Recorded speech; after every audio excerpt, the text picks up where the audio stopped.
হানজালার গোসল হয়েছিল তৃতীয় আসমানে জমজমের পানিতে। হযরত হানজালা রাদিয়াল্লাহু তাআলা আনহু তিনি সদ্য বিবাহ করেছেন।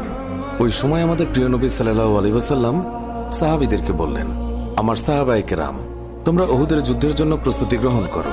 রাসূলুল্লাহ সাল্লাল্লাহু আলাইহি ওয়াসাল্লাম হযরত হানজালা রাদিয়াল্লাহু তাআলা আনহুকে বললেন, হানজালা, তোমাকে যুদ্ধে যেতে হবে না। তখন হানজালা রাদিয়াল্লাহু তাআলা আনহু বললেন, ইয়া রাসূলুল্লাহ, আপনি যুদ্ধে যাবেন, কাফেরদের সঙ্গে যুদ্ধ করবেন, আর আমি সেখানে না গিয়ে স্ত্রীর সঙ্গে আমোদ প্রমোদ করব? এটা আমি সহ্য করতে পারবো না, আমাকেও যুদ্ধে নিয়ে চলুন। রাসূলুল্লাহ সাল্লাল্লাহু আলাইহি ওয়াসাল্লাম তখন বললেন, হানজালা, আমি তোমাকে আদেশ দিলাম, তুমি বাড়িতে থাকো, তোমাকে যুদ্ধে যেতে হবে না। হানজালা তখন নবীর আদেশ শুনে কাঁদতে কাঁদতে বাড়ি চলে গেল। আমাদের প্রিয় নবী সাল্লাল্লাহু আলাইহি ওয়াসাল্লাম সাহাবীদেরকে নিয়ে যুদ্ধে চলে গেছেন। এদিকে সাহাবী হানজালা তার স্ত্রীর সঙ্গে রাত কাটানোর পর তার উপর গোসল ফরজ হয়ে গিয়েছে, তাই সে গোসল করতে গেছেন, পানি নিয়ে দাঁড়িয়েও গেছেন। এই সময় মদিনার গলি থেকে কেউ একজন চিৎকার করে বলছিলেন, মদিনার মুসলমানরা, তোমরা কার জন্য জীবিত থাকবে? তোমাদের প্রিয় নবীকে কাফের মুশরিকরা শহীদ করে দিয়েছে। এই কথা যেই মাত্র হানজালার কানে পৌঁছালো, তখনই তিনি পানির বালতি ফেলে দিয়ে তার স্ত্রীর কাছে গেল এবং তার স্ত্রীকে বলল, হে আমার স্ত্রী, তাড়াতাড়ি আমার তলোয়ারটা দাও। যে কাপুরুষরা আমার নবীকে শহীদ করেছে, যে কাফেররা বিশ্বনবী হযরত মুহাম্মদ সাল্লাল্লাহু আলাইহি ওয়াসাল্লামকে হত্যা করেছে, আমি তাদেরকে ছাড়ব না। আজ হয় তারা মরবে, না হয় আমি মরব। যেই দুনিয়ায় নবী নেই, সেই দুনিয়ায় আমি বাঁচতে চাই না। দাও, আমার তলোয়ারটা দাও।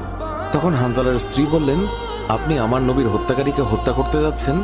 যান, আমি বাধা দেব না, আমার বাধা দেওয়ার অধিকার নেই। তবে আপনি দয়া করে গোসল করে পবিত্র হয়ে যান, কেননা আপনার উপর গোসল ফরজ হয়ে গিয়েছে। এছাড়াও আপনি যদি উহুদের ময়দানে শহীদ হয়েও যান, আমি কোনো দুঃখ করব না। উত্তরে হানজালা বললেন, না, যদি আমি গোসল করতে যাই, তবে আমার নবীর হত্যাকারীরা কিছু সময়ের জন্য হলেও বেঁচে থাকবে, এটা আমি হতে দিতে পারি না।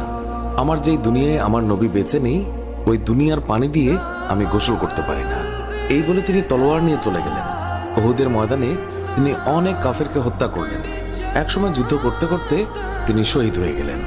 যুদ্ধ শেষ হয়ে গেলে আল্লাহর রাসূল সাহাবীদেরকে বললেন, হে আমার সাহাবীরা, তোমরা যাও, গিয়ে দেখো আমার যে সকল সাহাবায়ে কেরাম শহীদ হয়েছে তাদের লাশ সংগ্রহ করো এবং তাদেরকে গোসলবিহীন দাফনের ব্যবস্থা করো। সকল শহীদের লাশ এনে এক জায়গায় রাখা হচ্ছে। নবীজি গুনে দেখলেন ৬৮টি লাশ রয়েছে, ২টি লাশ নেই।